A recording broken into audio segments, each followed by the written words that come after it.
अस्सलाम वालेकुम students.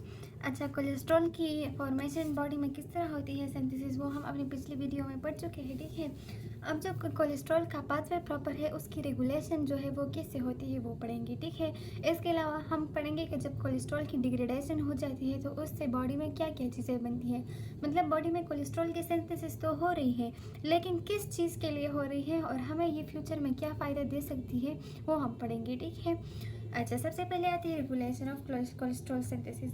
Cholesterol synthesis की मेन रेगुलेशन जो है, जिस तरह हमने अपनी पिछली वीडियो में पढ़ा था कि कोलेस्ट्रॉल सिंथेसिस में जो रेट लिमिटिंग स्टेप और रेट लिमिटिंग एंजाइम है वो है HMG को एंजाइम ए रिडक्टेज। ठीक है, ये एंजाइम जो है ये रेट लिमिटिंग स्टेप है, तो जाहिर सी बात है कि रेट लिमिटिंग स्टेप ही कोलेस्ट्रॉल सिंथेसिस की रेगुलेशन करवाएगा। ठीक है, अब जब बॉडी में इंसुलिन और थायरोक्सिन ये दो चीज़ें जब बॉडी में प्रेजेंट होगी तो क्या होगा, कोलेस्ट्रॉल की सिंथेसिस होगी, कोलेस्ट्रॉल फॉर्मेशन होगा। ठीक है, ये जो है इंसुलिन एंड थायरोक्सिन ये क्या करवाता है, ये मेंटेन डीफॉस्फोराइलेटेड स्टेट्स। ठीक है, और एक्टिवेट HMG को enzyme A. Insulin and thyroxine इस वजह से कोलेस्ट्रॉल की सिंथेसिस को रेगुलेट करवाता है क्योंकि ये HMG को एंजाइम ए रिडक्टेज को एक्टिवेट कराता है, and this is the main enzyme which is the rate limiting enzyme of the cholesterol synthesis। ठीक है, अब अगर बॉडी में इंसुलिन एंड थायरोक्सिन नहीं है और ग्लूकेगॉन प्रेजेंट है तो फिर क्या होगा, ग्लूकेगॉन जो है वो ऑपोजिट हार्मोन है इंसुलिन की। ये बात हमेशा याद रखिए कि जो काम इंसुलिन करता है उसका ऑपोजिट काम जो है वो ग्लूकेगॉन हार्मोन करता है। ठीक है, तो जब ग्लूकेगॉन हार्मोन प्रेजेंट होगा बॉडी में तो फिर वो HMG रिडक्टेज को इनएक्टिवेट करवाएगा और वो कोलेस्ट्रॉल की सिंथेसिस को स्टॉप करवाएगा। ठीक है, तो इंसुलिन एंड थायरोक्सिन के प्रेजेंस में HMG को एंजाइम ए रिडक्टेज एक्टिवेट होता है और वो कोलेस्ट्रॉल की सिंथेसिस करवाता है।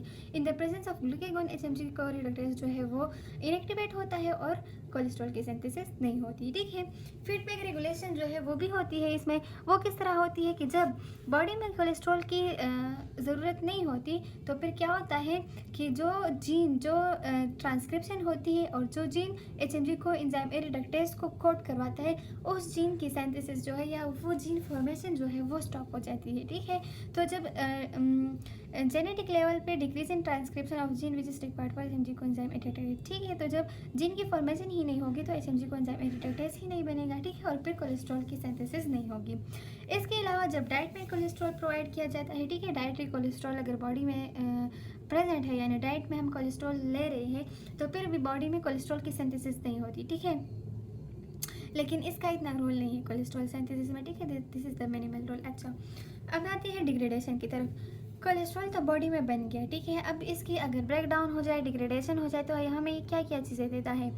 कोलेस्ट्रॉल जो है वो 3 कंपाउंड्स का प्रिकर्सर है। 3 मेन कंपाउंड्स जो है वो हमें कोलेस्ट्रॉल से मिलती है। एक है बाइल एसिड, एक है विटामिन डी और एक है स्टेरॉइड हार्मोन्स। ये 3 ऐसी चीज़ें हैं जो हमें सिर्फ और सिर्फ कोलेस्ट्रॉल से मिलते हैं। ठीक है, अच्छा, होता क्या है कि कोलेस्ट्रॉल जो है वो हाइड्रोक्सी कोलेस्ट्रॉल में कन्वर्ट हो जाता है for the formation of bile acid.